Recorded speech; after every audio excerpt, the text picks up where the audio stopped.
Hello, my name's Adrian Goldberg and welcome to Byline Radio, or if you're listening on catch up, to the Byline Times podcast. The Byline Times, it's what the papers don't say, what radio doesn't report, and what telly doesn't tell you. This time, Byline Times Westminster correspondent Adam Bienkov on the Tory leadership race that will decide our next Prime Minister, Truss versus Sunak. Happy to take your calls as well and have a bit of an Ask Adam session if you are listening live on Byline Radio via Twitter Spaces. Before that, a quick reminder that Byline Radio and the Byline Times podcast are funded by subscriptions to the Byline Times, our brilliant monthly newspaper. We're not bankrolled by oligarchs or non-doms. We can report without fear or favour and hold the rich and the powerful to account, because our funding comes from ordinary subscribers, from people like you. So if you can, in these I know it's very difficult times, but please subscribe to the Byline Times if you can. You get more details at bylinetimes.com. That's our news-breaking website, bylinetimes.com. And if you have already subscribed, thank you. As I say, we're encouraging as many of you as want to ask Adam any questions that you've got about Sunak, about Truss, and if you've got any comments as well, feel free. We're going to make this hopefully a bit more of a phone-in than we normally do. But Adam is here and he's full of wisdom and knowledge and expertise. That's right, isn't it, Adam? Oh, absolutely. Yeah. Adam, yeah, just is there any doubt, by the way, as we're debating Truss versus Sunak, is there any doubt that Truss is going to win, by the way? I think there's very little doubt. We've not had that many opinion polls of Conservative Party members, and it's not the easiest electorate to do opinion polls on, but they overwhelmingly do show that Truss has a big lead over Richie Sunak, and that's also what Conservative MPs are saying privately. And so I don't think there's much doubt at all. Normally in these elections, there's a sort of 60-40% bias in favour of whichever candidate is seen as the most right-wing. And in this election, that's Liz Truss, which is somewhat bizarre given her political background, but that is the case in this election. So it's not hugely surprising that she's got this big lead. Of course, many think, polls can be wrong and we could be completely wrong, but I think it would be a massive upset if Sunak turns out to have won this. Yeah, it's almost like it's a leadership contest taking place in a parallel universe. I mean, we've got energy bills potentially going up to £4,000. I mean, it's going to be devastating for many, many people in this country. And yet one of the key debates in the leadership debate has been tax cuts and the size of tax cuts. Yeah, it's been bizarre following this contest. As you say, we've got energy bills forecast that the price cap to go up to beyond £4,000 in January. Got Bank of England saying we're heading into a sort of long and deep recession.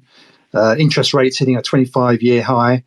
And instead, we've had a contest which is completely dominated, on the one hand, yes, by tax cuts, but also by this sort of bingo list of right-wing talking points on things like, solar farms, gender-neutral toilets, grammar schools, civil service, grooming gangs, free speech at universities, rather than the big issues that the vast majority of the public are really concerned about at the moment, which, as you say, is overwhelmingly the economy. Yeah, Sunak has, in some cases, responded to the tax-cutting rhetoric, hasn't he? But he has suggested that he would offer more help to the poor and the vulnerable.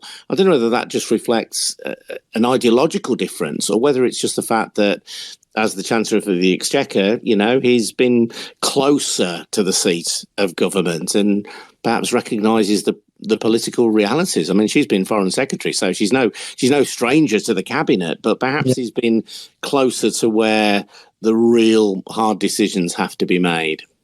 Yes, and I think it would have been hard for him, having presided over some of the biggest tax rises for decades, brought the tax burden to its highest level for 70 years, for him to suddenly completely U-turn on that in this election. So I think he was kind of forced into taking that dividing line with Truss. But it has made it easy for her. Conservative Party members are very in favour of tax cuts. They tend to be older, they tend to be wealthier, they tend to, and these things are very popular with Conservative Party members. So it has made it easy for Truss to win this contest, even though, as you say, it's not going to help the vast majority of people that are being affected by this economic crisis, not least because the people most affected don't pay tax or don't pay very much tax, certainly not much in terms of income tax, also pensioners as well. And these are sort of issues that are just not being talked about during this contest for whatever reason. As you mentioned, Liz Truss seems to have, if you like, been the Daily Mail candidate, hasn't she? There's been, as you say, lots of discussion around gender-neutral toilets. She evoked the so-called grooming gangs in places like Telford today. And I mean, I've done a podcast with a woman, a doctor called Ella Cobain, who is really punctured the Muslim grooming gangs narrative that was promoted in particular by the Times newspaper, but was avidly promoted by other right-wing newspapers as well. But nevertheless, the sense that there were these grooming gangs out there, and there may well have been, by the way. I'm not saying that they didn't exist, but it clearly didn't tell the whole story of child abuse in this country. It was a very particular and partial prism through which to view that very serious story. She's been the person who has played to that particular gallery. And Sunak as well, to be fair. I mean, he was asked about it at Hustings, I believe, 2 days ago, and he was, if anything, went further than Truss. And as you say, these are sort of Daily Mail talking points. And I think one question I've been asking during this campaign is who really are these two candidates talking to? Because they're clearly not talking to the public at large, who, as we say, are much more concerned about the economy. It's also not entirely clear whether they're talking to Conservative Party members. A lot of polling that has been done suggests that although Conservative Party members are more right-wing than the general population, they do overwhelmingly care about the economy a lot more than what we've heard on this campaign. So it does make you think, well, why are they talking about all of these other issues which are really sort of minority issues? I think one reason for that is if you've been in government for 12 years and everything is starting to go wrong, the economy's going wrong, public sector is starting to fall apart, then it makes a lot of political sense to try and change the subject and to talk about things where you can blame other people, whether it's trade unions, trade union leaders, or university lecturers. But also, it can help to talk to what your real audience is, which in this case it seems to be certain sections of the Conservative supporting press and the issues that they are most focused on, rather than the public or even the membership. Bav Dandikar in Manchester asks the question, how long do you think the Tories will last with Truss in power, assuming she is elected and becomes Prime Minister? He's asking how long she will last, or how long the Conservatives will... How long the Conservatives will last in power, I presume, in government with... Yeah, well, I mean, there was some talk before the leadership contest that we could have a sort of snap general election. They've massively rode away from that now, and Truss is openly saying, it's not going to be before, at least before 2024, possibly at the end of 2024. Will they win another general election? Well, it's possible. The Conservatives lasted for 18 years under Margaret Thatcher and John Major, but that's pretty unusual. Normally at this stage in the electoral cycle, you would expect there to be a change of government. New Labour only lasted, I think, 13 years or 12 years. So it would be pretty remarkable for them to win what would be a fifth term for the Conservatives, particularly when they have the economy as it is on the downturn, and when you have a leader like Liz Truss, who isn't massively well known and isn't massively popular among the people that do know her. So I think it's a real uphill struggle for the Conservatives to win the next general election. And I do think it's, on balance, an election which is Labour's to lose next time. And I don't want to go off topic too much, of course, but I know that for the forthcoming print edition of the Byline Times, you have written about Labour and Keir Starmer. We might dedicate an entire episode of the podcast to that, or a live. But just briefly, I mean, following on from that logic, is Labour under Starmer likely to capitalise on that moment? Well, Labour have been, a lot of people have noticed, have been quite quiet over this summer period. Keir Starmer has been away on holiday, haven't had a huge amount to say about the economic crisis. They haven't really, a lot of the sort of loudest voices in Labour, or in the wider Labour movement, haven't been Keir Starmer, and they've been sort of beyond that. I mean, we've heard a lot from Gordon Brown this week, for instance.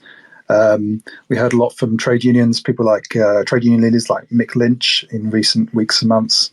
We haven't heard much from Starmer, so I don't think Labour have really been capitalising on it. They haven't had much to say in terms of policy. Starmer hasn't had much to say, full stop. That's not to say that Labour aren't in a good position to win the next election. As I say, I think they are in a good position. But you would expect at this point, I mean, it does feel almost like the sort of 1990s and the John Major era. You'd expect Labour to be in a really commanding position when the government is in such a mess, when the Prime Minister's just been forced out. And judging by the opinion polls and everything else that we see, Labour, although they're ahead, they're not really in that commanding position that you might otherwise expect them to be. Well, let's try and talk about some of the policies that Truss and Sunak are promoting. I mean, we've had the notion that asylum seekers might be sent to Rwanda, unsuccessful so far, I think I'm saying. Priti Patel's kind of flagship policy, designed, she says, to restrict and reduce the number of migrant boats crossing the channel. Have either of them commented on that and said where they stand on that? They have talked about it. It has come up in the hustings.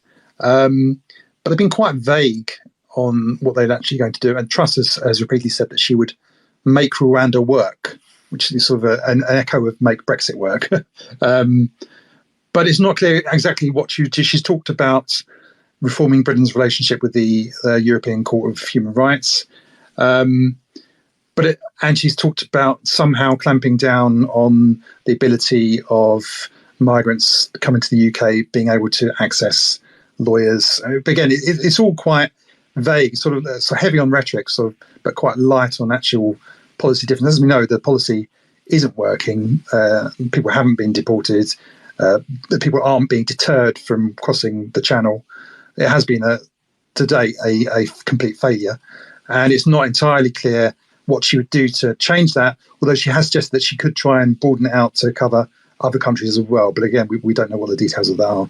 We're right in saying, aren't we? No people have been successfully taken. That's right. People were put on flights, but the European Convention on Human Rights successfully intervened. And then we've had Suella Braverman, the Attorney General, one of the early contenders anyway to be Prime Minister. She's obviously now out of the race, but again, playing to this gallery, talking about the European Convention on Human Rights and how it should be countermanded by British laws and British judges. Is that part of the Sunak Truss debate? It is, and it's part of playing to this idea that of blaming the current crises that the country is in on outside forces. So whether it's or internal forces or outside forces. So whether it's the civil service undermining the government, stopping it from doing what they believe it should be doing, or whether it's European courts stopping them from doing what they're... It's trying to shift the blame after sort of 12 years of being in government, saying, yes, we accept, things aren't going well. Yes, our immigration policy, our asylum policy isn't working, but it's not our fault. It's faceless European judges' fault. So I think that's what it's about. But, in terms of actual, as I say, concrete changes to the policy that will actually result in fewer people trying to cross the channel in small boats, it's not clear to me that either Truss or Sunak really have any idea about what they would do to change that situation. One of Truss's big policies has been to reverse the increase in national insurance contributions, which Sunak, as Chancellor, introduced. I mean, obviously, that's quite canny, perhaps politically, in that Sunak can hardly say it's a bad idea. It was his initiative. But it was an initiative which had a thought behind it, wasn't it? It wasn't simply a tax-raising measure. Sunak's increase in national insurance contributions, obviously unpopular with some people because it does mean effectively you're going to pay more tax, but had a very coherent idea behind it, which was that it would, in the long term, mean that social care costs in this country would be capped. And this was seen as an act of political bravery by both Sunak and Johnson at the time, because this has been a long talked about notion, both by Labour and Conservative, ultimately with the idea that people wouldn't have to sell their homes if in later life they developed dementia and needed social care or some other condition which meant they needed full-time or long-term social care. So the idea was that in the long term it will pay for your social care without having to sell your house, that your care costs would be capped. In the short term, it was designed to reduce the queues for NHS procedures, which have grown up during the pandemic. Now, forgive me, Adam, if I've missed this, but has Truss been asked then what will happen to the pledge on social care and what will happen to NHS queues if the national insurance contribution increase is reversed?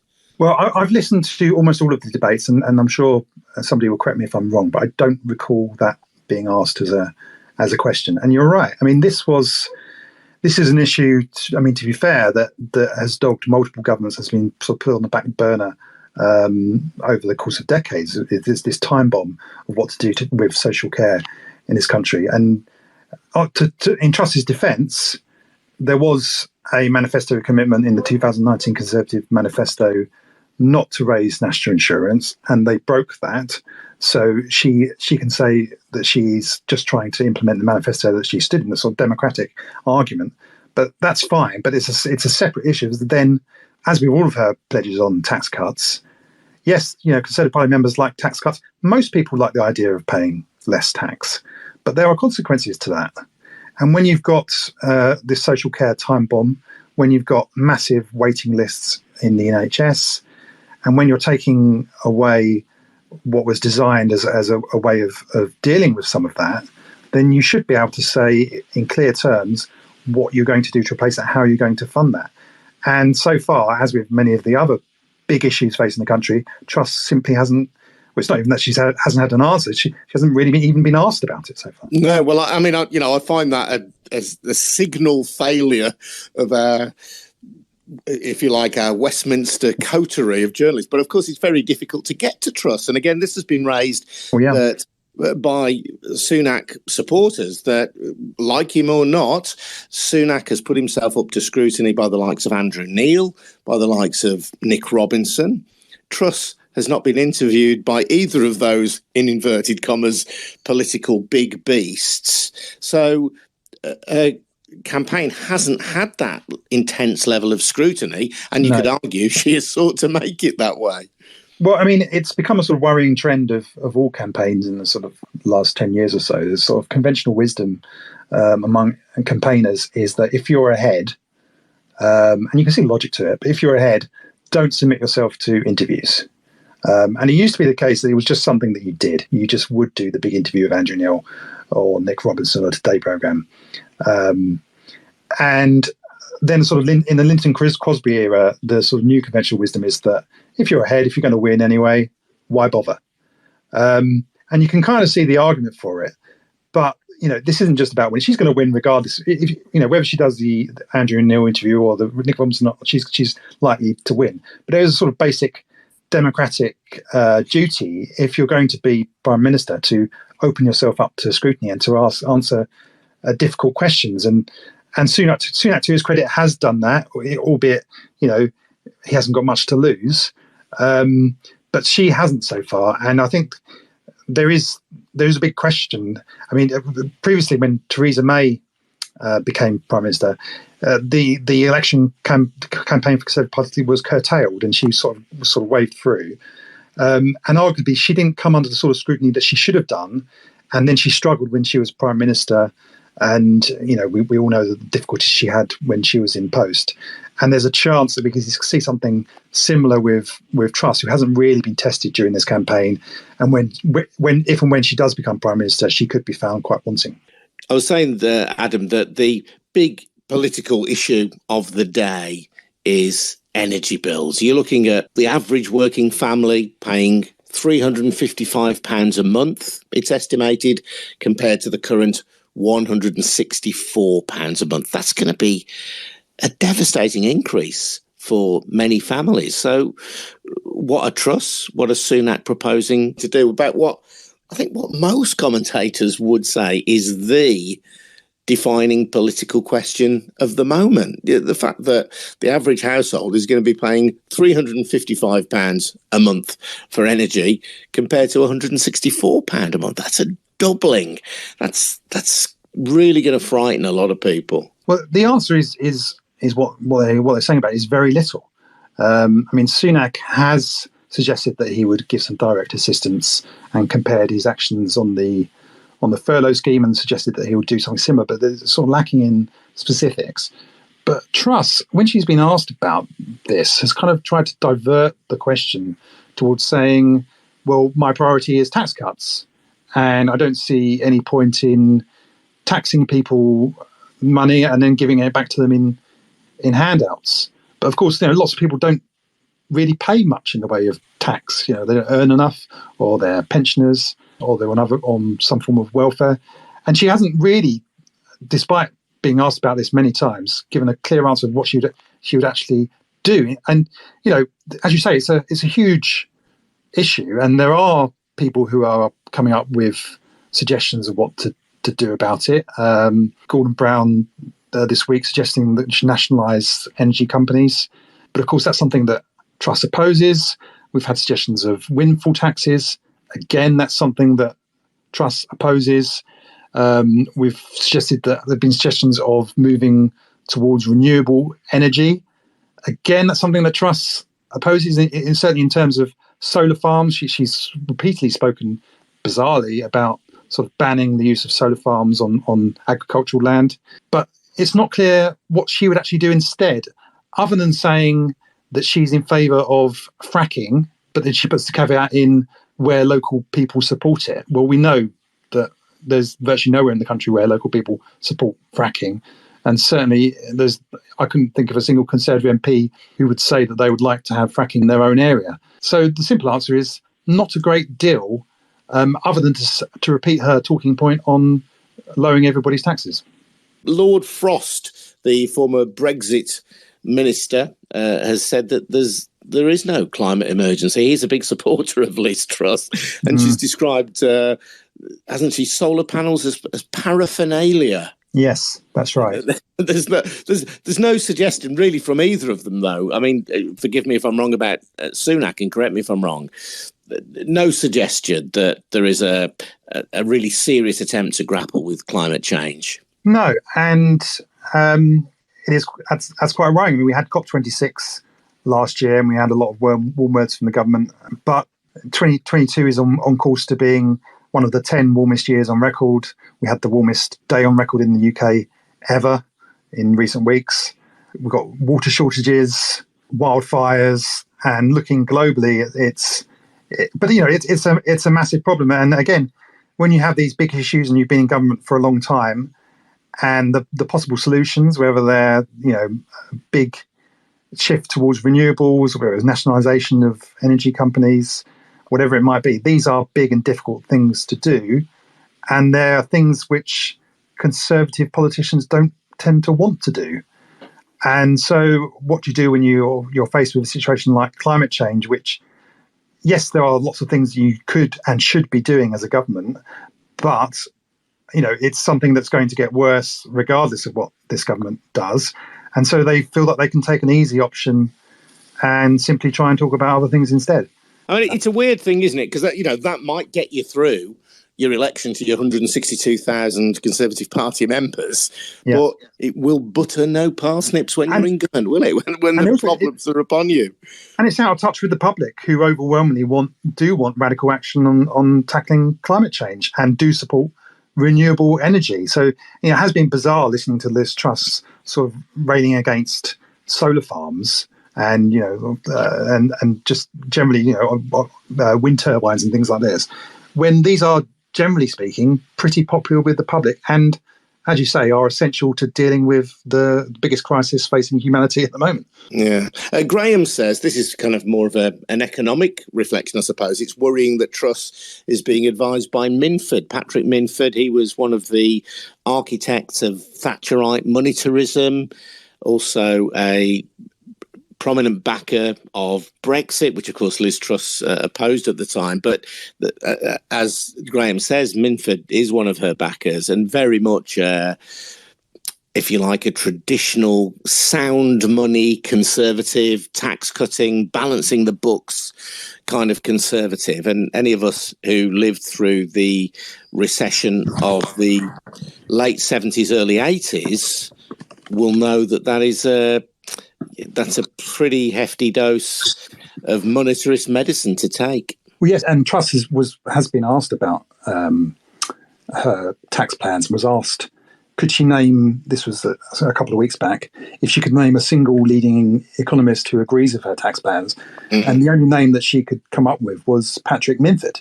And Minford, as you say, yes, he is from that era, but he's also somebody who predicted that leaving the EU on a hard Brexit would boost the economy by £135 billion a year. We wait in earnest to see if that's going to happen, but so far there doesn't seem to be much evidence for it.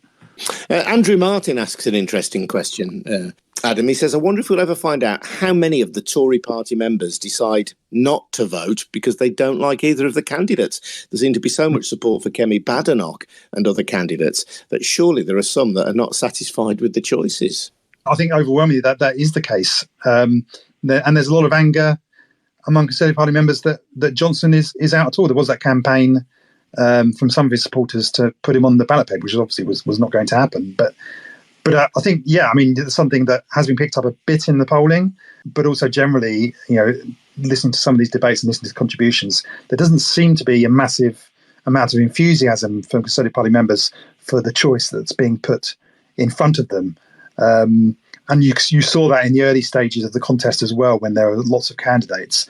There was no kind of clear leader among Conservative Party members and it tended to shift from one candidate to another because none of them really sort of were clear sort of standout candidates. And I think that again points to when you've been in government for this long and when you've had as many leaders as the Conservative Party have had since 2010, is you kind of sort of run out of good candidates. And I think that's pretty much what we're seeing. Although I'm guessing the people who liked Kemi Badenoch would be more likely to favour Truss, wouldn't they? I mean, Badenoch was perhaps too right-wing for Liz Truss. I don't know. Well, she was asked about Badenoch yesterday on GB News, Liz Truss, and she was full of praise for Badenoch. So I imagine she is somebody who will see a lot more of in a Truss government in some form or another.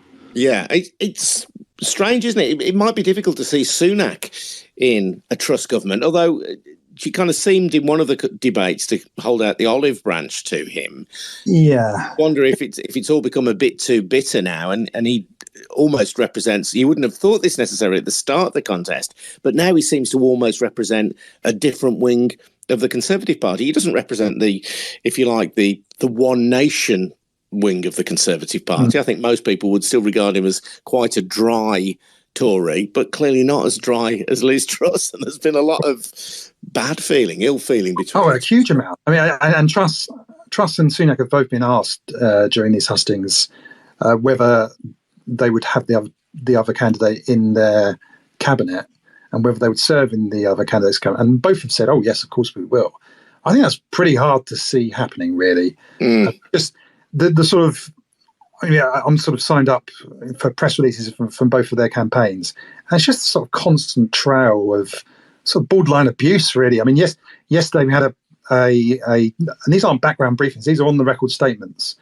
And yesterday Liz Truss sent out a statement accusing Richie Sunak of being a socialist who is practicing the old-fashioned Gordon Brown style politics of envy, and never cut a tax in his life and would push the UK into recession. Thing to say about any fellow Conservative, let alone someone you've served in cabinet with. And then we had, within minutes, we had a return sort of volley from Rishi Sunak's campaign in which he accused Liz Truss of having a serious moral and political misjudgments and who would cost the Conservative Party the next general election. I think it's pretty hard to see that either of these candidates would willingly serve. They would sort of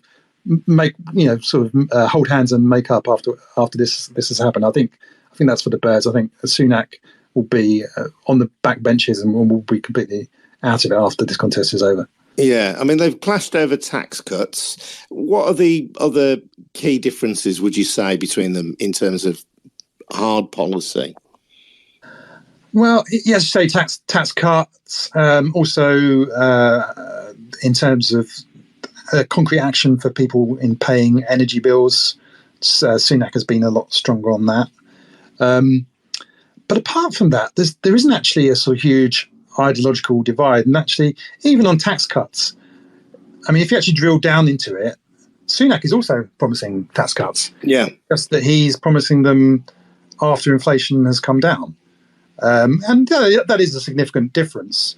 But it's not like there's this huge kind of ideological divide in this context. And actually, you could argue that there should be a huge ideological divide. You know, the government's been in power for a long time. You just had the Prime Minister being ousted. And, you know, you need to renew yourself before a general election, which looks quite difficult to win. You'd expect to be hearing some radical ideas and some different ideas from both the candidates about how to do that. And instead, we've just had this, you know, sort of them in their comfort zone talking about things like Rwanda and fracking and grammar schools and gender-neutral toilets, which they largely agree with each other about. And there's the sole point of difference seems to be, say, on tax cuts, which and as you say, I mean, Sunak by instinct, and I don't think anybody would seriously deny this, Sunak by instinct is also a dry conservative. He is a tax cutter. That would be his aspiration, even though people will say we've got the biggest tax burden for 70 years. I think his political instinct is to be a tax cutter. But as Chancellor, he has had to deal with the very real world problem of the pandemic. Yes. And the massive help that was needed simply to keep the nation going during particularly the two worst years of the pandemic, and then subsequent to the pandemic, dealing with the fallout from the pandemic, particularly in the NHS. So it's not as though he is anti-tax cuts by any measure. No. But as I mentioned earlier, you know, he's probably been closer to the seat of having to make those difficult decisions, difficult for a Tory anyway, of increasing taxes because it's what the nation needed at that particular time. No, I mean, he is by instinct, a pretty bog standard Conservative politician who is in favour of small state and low taxes. But as you say, any government in this situation where you have COVID and Brexit as well, is in a situation where you do have to find the money from somewhere, and you can either find it from borrowing, which they are doing a lot of as well, or you have to raise taxes. And I think whoever had been Chancellor during that period, if it had been Liz Truss during that period, she would have done pretty much the same. So I think, the Truss campaign is being pretty disingenuous about this whole issue, really. Mm-hmm. Truss likes to channel her inner Margaret Thatcher, doesn't she? People have pointed out that there have been numerous photo opportunities where she has, funnily enough, appeared in clothing almost identical to iconic poses of the Iron Lady, not least the time when she was pictured in a tank like Thatcher had been. In terms of serious politics, though, you know, as Foreign Secretary, she's had to deal with the Ukraine crisis. Is she seen as somebody who would pursue Johnson's strategy of avid support for Ukraine? Is there any difference between her and Sunak on that? I don't think there is. I mean, some of the briefings against Sunak has been that he was resistant on taking a stronger line on Russia as Johnson did. It's not clear to me how much of truth there is in that. But I think it would be difficult for any incoming Prime Minister to sort of move away from the position that Johnson did take on Ukraine. So I don't think that's a huge divide in the contest, really. And in terms of how the papers are lining up, I mean, your traditional Tory right-wing papers, the Mail, the Telegraph, the Sun, the Express, all seem to be lining up dutifully behind Truss. The Evening Standard, of course, run by Evgeny Lebedev, good friend of Boris Johnson, Baron Lebedev of Siberia. They've come out, I think, in support of Truss as well, and had a big double-page feature with her yesterday, featuring an exclusive interview. So all the usual suspects, as it were, in the print world have come out in favour of Truss, as far as I can tell. I mean, what tends to happen in these contests is when it's, I mean, in the early stages when it was still unclear, Sunak did get some endorsements from some of the papers. I think the Times endorsed him in the early stages of the contest before it was clear who the top two were going to be. But once it becomes clear who those top two are and who's going to win among those top two, as it is now overwhelmingly clear, what always happens is that the Conservative supporting papers row behind the candidate who's going to win. And that's what we're seeing. This isn't a sort of principled decision of which of these two candidates they think will be best. They just don't want to be on the losing side of the argument, and they want to first because it shows that you don't have any power if you back a candidate that's going to lose, but also it gives you access to that politician when they become prime minister. And I think in some cases that's the main thing they're concerned about. Yeah. A couple of other things before we go, Adam. I appreciate your time. But here we are talking about who will be the leader of our country from September the 5th onwards, albeit that the electorate consists entirely of Conservative Party voters. Where's the NHS in all of this? I would say that behind the energy crisis, which is going to rumble on, it's not going to disappear because people are going to have massive bills to pay for the foreseeable future, and they'll be looking to government for help on that. But the NHS, to anybody who experiences it, is in crisis. You will know if you have been to your local A&E department. You'll know if you've called an ambulance. You'll know if you've simply tried to book a GP appointment. The NHS, after more than a decade of underfunding by the Conservative government, is in a state of absolute crisis. Where is the NHS in this debate? Yeah, as you say, waiting times at A&E are going through the roof. But even if you just want to book an appointment at your local GP, it's next to impossible. I mean, I have to wait. If I try and book anything, I have to wait at least a week. And it's a real struggle to actually even see anybody in person. It's a real problem, and it's somewhat being hidden at the moment because we're in the middle of summer. Most people's health is better in the summer, but I think once we get into the winter, and particularly it's going to be made worse by the energy crisis, because people are going to be not going to be wanting to heat their homes because of the absurdly high cost of fossil fuels. So people are going to be getting more ill. The waiting lists are going to be backed up even more, and it's going to be a huge crisis. And of course, the energy crisis also affects the NHS as well. We're going to have this situation where all of these crises merge into one. Where, the NHS has got a real struggle employing people at the moment. Brexit is a big part of that, and that's going to get worse over the winter. So we could have a serious crisis, and the government now should be in real sort of crisis talks about what they're going to do about it, and starting to prepare and starting to bring in action now. And it's crickets. We're not hearing anything from the government. Johnson's been missing in action. Sir Harvey's been missing in action. What is the government doing to prepare for something which could be a real disaster and could cause lots of deaths? And let's be honest about it. Lots of people will die this winter because the government isn't preparing or doesn't appear to be putting the preparations in that they need to be putting in place. Yeah, I think I read that something like 22,000 people a year die already. Yeah. Because of conditions related to their inability to heat themselves properly. I mean, that's a lot of people. 22,000. One is clearly too many, and that is only going to intensify if people... Well, you'd expect it to be a lot worse this winter, yeah? I mean... Absolutely. But on the NHS, I mean, again, in fairness, we should say that in the last few days, it's been revealed that the number of people waiting more than 2 years for routine operations, this is in England, has fallen from 22,500 to fewer than 200. So waiting more than 2 years. There has been improvement. So, let's recognise that. But more than 6.5 million people are waiting for hospital treatment. It's like 1 in 10 of the population. 1 in 10 people who've been told you need an operation, but who are currently not having that operation. I mean, that's a crisis. One of the measures that the candidates have discussed, I know Liz Truss in particular has talked about this, has been restricting the rights of what they call militant workers, people like the rail strikers, for example. Again, very much a back to the 80s feel about that, clamping down on the right to strike, clamping down on the right to strike in essential services and so on.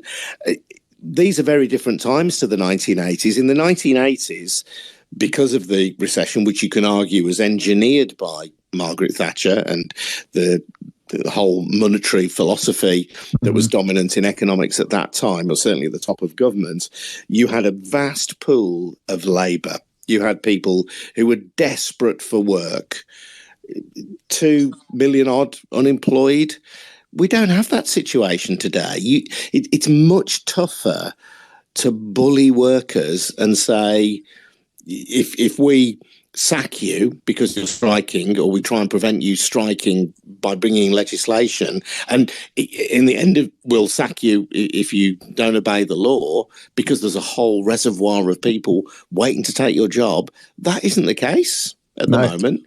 Massive labour shortages across so many sectors. You've mentioned the NHS. You can't just get rail workers. You can't get people who are able to walk the track for Network Rail and check on signals, for example. You can't just kind of say, well, if you don't go to work, we're going to sack you. Well, what can you do?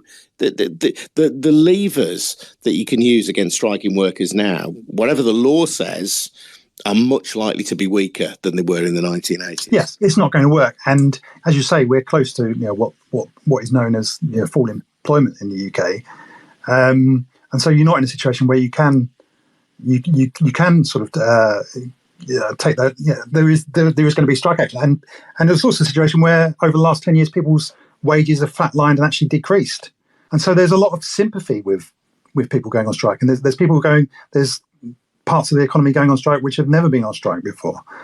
And so you can see from the government's perspective, when they've been in power for this long and the public sector is starting to deteriorate, that it makes sense to try and sort of whip up scaremongering about striking trade unions. But it doesn't really work when there's a huge amount of sympathy among ordinary working people to the situation that nurses and teachers and people right across the public sector are in, where their wages have gone down in real terms over the last 10 years. So these attempts to kind of demonise strikers have actually kind of backfired, and we've seen a huge amount of support for trade unions, and that's the emergence of sort of celebrity trade union leaders like Mick Lynch, who have really sort of captured public imagination talking about some of these things. So the sort of levers that a Conservative government has got to kind of sort of demonise its enemies and sort of distract the public aren't really as effective as they would have been in the 1980s or the 1990s. Yeah, no, I think that's a really important point about union leaders, people like Mick Lynch, for example. And I've done a podcast about the demonisation of Mick Lynch, because there has unquestionably been an effort to make Mick Lynch out to be the kind of the Derek Hatton, the Arthur Scargill of the 2020s. But times are different, and Mick Lynch is different. And there's an extent to which Mick Lynch has become a bit of a national icon, albeit that striking rail workers inconvenience the public. Yeah, and the situation in the 80s was quite different. The sort of coal mining industry, yes, they were treated terribly by government, and as you say, the sort of crisis was engineered by Margaret Thatcher's government to a certain extent. But that was an industry that was on the decline anyway. That's not the situation we're facing now. The people going on strike are essential public services that we all use, and we can all see are really going through the wars and aren't being supported in the way that they should be. So I just don't think it's an effective lever for the government to try and sort of play the sort of anti-trade union card, because I think the public mood is really going in the opposite direction. Adam, it's been great to chat with you. We'll watch the developments over the summer and see who is elected Prime Minister. If you want to support the work of Byline Radio and the Byline Times podcast, please consider taking out a subscription to the Byline Times. Go to our newsbreaking website, bylinetimes.com. That's bylinetimes.com. And you'll read much more from Adam in the Byline Times as well, our political and Westminster correspondent. Adam, thanks very much indeed. We'll see you again soon. Cheers now. Take care, mate. Thanks, Adrian. Cheers.